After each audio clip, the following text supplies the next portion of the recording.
Look at a real sports annex. It's a roller derby, and they start out to race each other on roller skates around the track.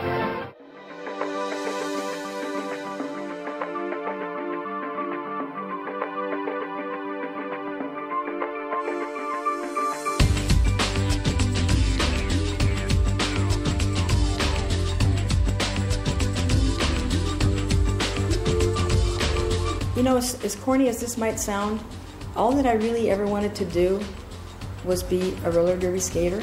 When I saw this thing on TV where women actually got to compete and have fun, I just thought, man, I've got to do this.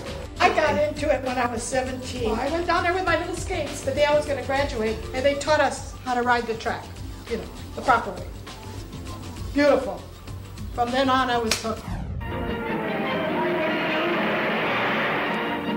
Yeah, I saw it on TV and said to my brother, I like that. My brother says, you do, huh? So he bought me a pair of roller skates. 1946, and I quit in 1980, so it's a little bit.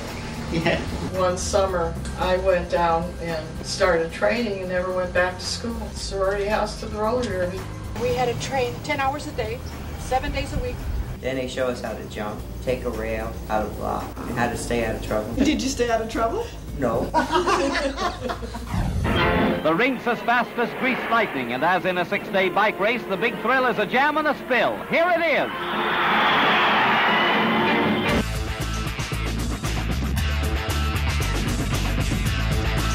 Shoot the gun, that starts our game.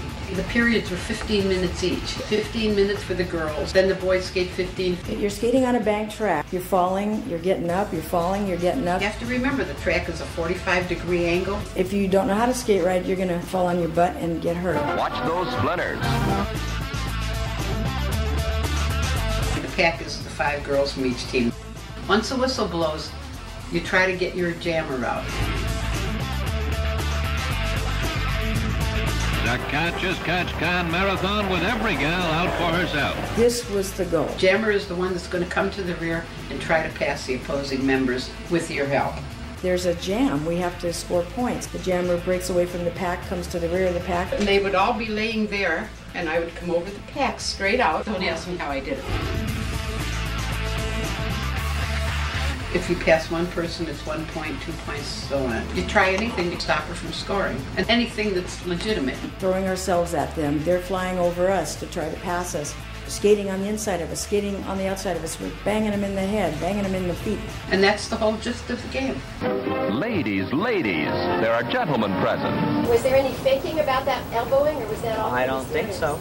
We really weren't violent people, but, you know, if the occasion called for it, you have to protect yourself, yeah. I mean, she really whacked her. She's really mad. They used to call it football on wheels. People did get thrown over the rails. Look out, there's a KO coming. Time I took the rail and the rail came with me. I said, what? At the beginning of the broadcast on TV, Dick Lane said, this is roller games, it's considered an exhibition. We were tough on the track, and off the track we were ladies. You better believe it. Speak for herself. We should warn that referee. He ought to know better than to try and separate 2 women. I was out when I first started skating, but boy was I out once I got into skating. I don't know if I would have ever run across any lesbians if I hadn't joined the roller derby. Let's put it this way, my team, except one lady, was gay. Back in the late 60s and early 70s, homosexuality was starting to roar a little bit, and we weren't as in the closet as maybe they were in the early 50s. When I was skating, it wasn't that open. The 50s, it was. You had to be really, really careful. I was going with a girl, just doing what came naturally, and I didn't know gay from anything at the time. And she said, well, you know, just because we're doing this doesn't mean we're lesbians. When she left, I looked up the word lesbian to see what she was talking about. So I was a little naive, but that was before I joined the roller derby. It was a freedom that I hadn't experienced before. It was thrilling to be in an atmosphere where other people were out of the closet, didn't give a you know what, who knew it? I think I was in bed with you one night. Who knows, I don't know. It was very exciting because there was a place for all of us to go. We're talented, we're athletic. We need to have some place to express what we do well. Oh, what is it? That's one of your exes. I know. No. I don't know. I don't even remember her. Are you kidding? It was unique. Here are women out there skating, competing against each other. It's broadcast on TV. Everybody thought Shirley was a butch, but she really was a fence. It doesn't matter who plays the role, let's go and get it done. Now it's the ladies' turn. I started in Milwaukee, Wisconsin. My family threw me out of the house because in those days, good girls didn't leave home until you got married. My mother was always so afraid that I would be gay. I had an opportunity to go run track when I was in high school, but she wouldn't let me do it because it was unladylike. What I would have loved to have done is play in Little League and things like that, but they didn't have those things for little girls. My mother saw one game in Buffalo, and from that point on, she always tried to talk me out of skating and coming home.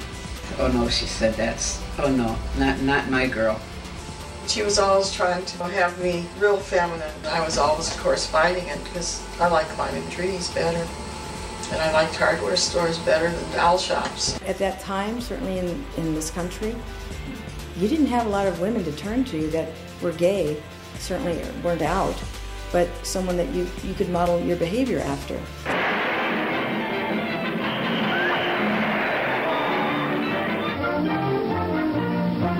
Lots of people probably that were fans were a little bit gay too. Big burly women. And they liked the girls better than the guys. My biggest fan was Dusty Springfield. It was so exciting and thrilling and kind of like a guilty pleasure.